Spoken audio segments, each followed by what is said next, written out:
Hello बच्चों। Class 8 math Prachi book का assignment है 11.3 और क्वेश्चन नंबर 5 करेंगे। तो ये है बच्चों क्वेश्चन नंबर 5। इसमें लिखा है the following data show the number of students offer different subject in a school. यहाँ पे सब्जेक्ट लिखे हैं English, maths, physics, chemistry, economics और इस साइड इसके नंबर ऑफ स्टूडेंट बताए हैं। ठीक है, 45, 60, 20, 30, 25। उसका टोटल भी बताया है 180। Represent the above data by a pie chart. हमें क्या करना है, इस डाटा का पाई चार्ट इनको बनाकर दिखाना है। ठीक है, सबसे पहले मैंने यहाँ पे बच्चों सब्जेक्ट लिख लिया है English, math, physics, chemistry, economics और इधर उनके नंबर ऑफ स्टूडेंट लिख लिए हैं। ठीक है, तो आपको पता है कि जब हम सेंट्रल एंगल निकालते हैं तो क्या करते हैं, क्या करते हैं, इनको मल्टीप्लाई करना होता है हमें 360 से। ठीक है, और हमारा एंगल क्या है यहाँ पर 45। ये रहा जो नंबर ऑफ स्टूडेंट है वो लिखते हैं और यहाँ पर लिखेंगे अपॉन में 180। ठीक है, 180 बच्चों जो नंबर ऑफ स्टूडेंट है उसका टोटल। ठीक है, 0 से 0 कट कर देंगे। 18 का टेबल आता है तो 18 से कर लो, आपको 9 का आता है तो 9 से, जो टेबल आपको सुटेबल लगे उससे कर लो। यहाँ पे 18 वन ज़ा 18, 18 टू ज़ा होता है 36। ठीक है, अब 45 को 2 से मल्टीप्लाई करेंगे तो यहाँ आ जाएगा 90 डिग्री। ठीक है, 45 टू ज़ा 90 डिग्री। इसी तरह से 60 है, 60 अपॉन 180 डिग्री और मल्टीप्लाई करेंगे 360 से। 10 से 10 कट, 18 वन ज़ा 18, 18 टू ज़ा 36 और इन दोनों को मल्टीप्लाई करेंगे 60 टू ज़ा हो जाता है 120। ये आ जाएगा 120 डिग्री का। ठीक है, इसी तरह से अगला एंगल निकालेंगे। अगला हमारे पास है 20 अपॉन 180 इंटू 360। सब में सेम ही रहेगा, 0 से 0 कट, 18 वन ज़ा 18, 18 टू ज़ा 36 और ये हो जाएगा 20 टू ज़ा 40।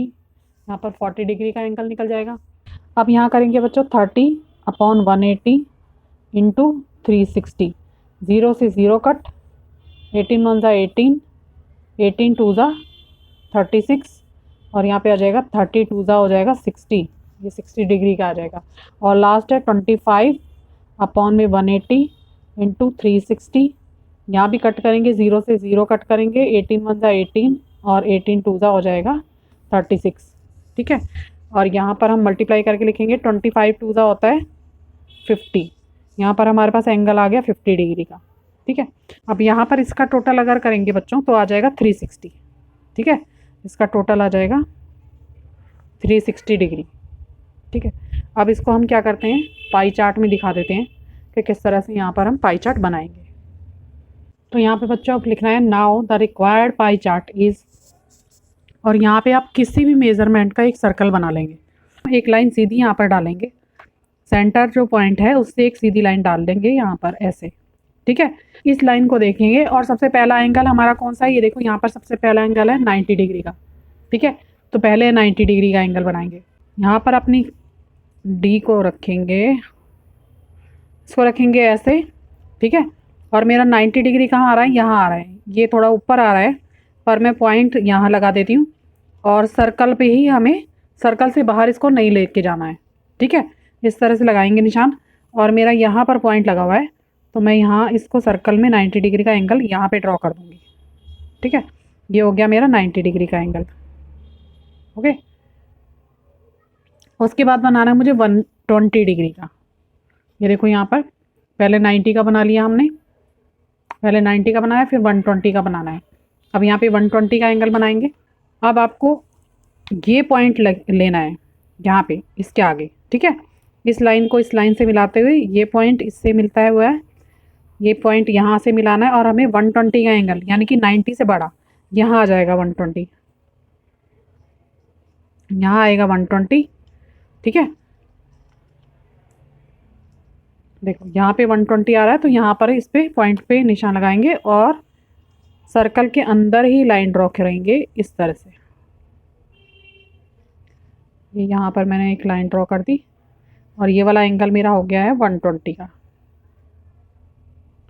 ठीक है, डी को रखेंगे इस लाइन पर और अगला एंगल जो हमारा है 40 डिग्री का है, यहाँ से दिख रहा होगा आपको, ये 40 डिग्री का एंगल हमें, ये देखो अगला जो एंगल हमें ड्रॉ करना है वो 40 डिग्री का है। तो मैं यहाँ पे 40 डिग्री का एंगल बना लेती हूँ।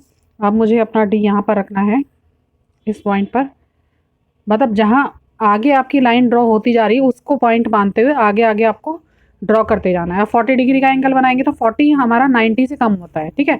तो अब नीचे वाली लाइन से मेज़र करोगे आप, ये देखो ये 90 की लाइन है, एक ऊपर की साइड है एक नीचे की साइड है। अब हमें कम खोलना है, इसलिए हम यहाँ पर ये देखो यहाँ पे पहले पॉइंट से पॉइंट मिला लेंगे और यहाँ पर मेरा 40 डिग्री का एंगल आ जाएगा, ये रहा, ठीक है। ध्यान से आपको निशान लगाना है और फिर लाइन ड्रॉ करनी है। तो यहाँ पर मेरे पास 40 डिग्री का एंगल ये आ जाएगा इस पॉइंट पे, यहाँ मुझे ये लाइन ड्रॉ करनी है, ठीक है। ये आ गया 40 डिग्री का एंगल। अब हमें करना है 60 डिग्री। देखो हमने 40 का एंगल ड्रॉ कर लिया, 60 डिग्री का ड्रॉ करना है, ठीक है। अब यहाँ पर 60 डिग्री का एंगल ड्रॉ करेंगे। अब मुझे इस लाइन पर डी को रखना है ऐसे, और यहाँ पे मुझे लाइन ड्रॉ करनी है। अगला एंगल है 60। अब यहाँ देखो ये 90 डिग्री का है, 90 से कम लेना है 60, तो यहाँ आ जाएगा, ठीक है। ये 60 डिग्री का एंगल आ जाएगा। अब यहाँ से हम इस पॉइंट से सर्कल से बाहर लाइन नहीं निकालेंगे और यहाँ पर मैं लाइन ड्रॉ करूँगी इस तरह से 60 डिग्री का एंगल। एक हमारा लास्ट में 50 डिग्री का एंगल बचा हुआ है, ठीक है। आप चाहे तो उसे ड्रॉ कर लो, नहीं तो ये आप मेज़रमेंट करोगे इसका तो ये 50 डिग्री का ही एंगल आएगा। मैं आपको दिखा देती हूँ। ये देखो मैंने इस लाइन पे 90 डिग्री वाला जो एंगल था हमारा, उस वाली लाइन पे मैंने अपना डी रखा है, लाइन से लाइन मिली हुई है, और ये देखो ये वाली लाइन यहाँ पर 50 का ऑटोमेटिकली हमारा एंगल जो है वो बन के आ गया है। जो बचा हुआ एंगल है वो कितने डिग्री का है, 50 डिग्री का। तो मैं यहाँ लिख दूँगी 50 डिग्री का। अब यहाँ पर लिख लेते हैं 90 डिग्री का जो एंगल था वो कौन सा पोर्शन है हमारा, इंग्लिश वाला है, ठीक है। 120 वाला हमारा है मैथ्स का, और फिर 40 डिग्री का जो है फिजिक्स का है,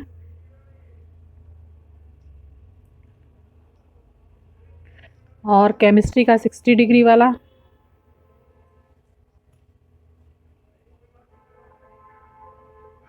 और लास्ट है इकोनॉमिक्स, ठीक है। तो इस तरह से आपको पाई चार्ट बना करके दिखाना है। सिर्फ एंगल यहाँ पे निकालने हैं और पाई चार्ट आप किसी भी मेजरमेंट का सर्कल बना करके और इस तरह से आपको एंगल बनाते हुए पाई चार्ट को ड्रॉ करना है, ठीक है। तो ये था क्वेश्चन नंबर 5। अगर आपको मेरा वीडियो अच्छा लगे बच्चों तो प्लीज़ मेरे चैनल को लाइक करना, सब्सक्राइब करना। Thank you. और एक बार क्वेश्चन को आप दोबारा से देख लो, मैंने कहाँ से स्टार्ट किया था। पहले मैंने एंगल निकाले हैं क्वेश्चन नंबर 5 में, ठीक है, और उसके बाद हमने इसका पाई चार्ट बना दिया है यहाँ पर।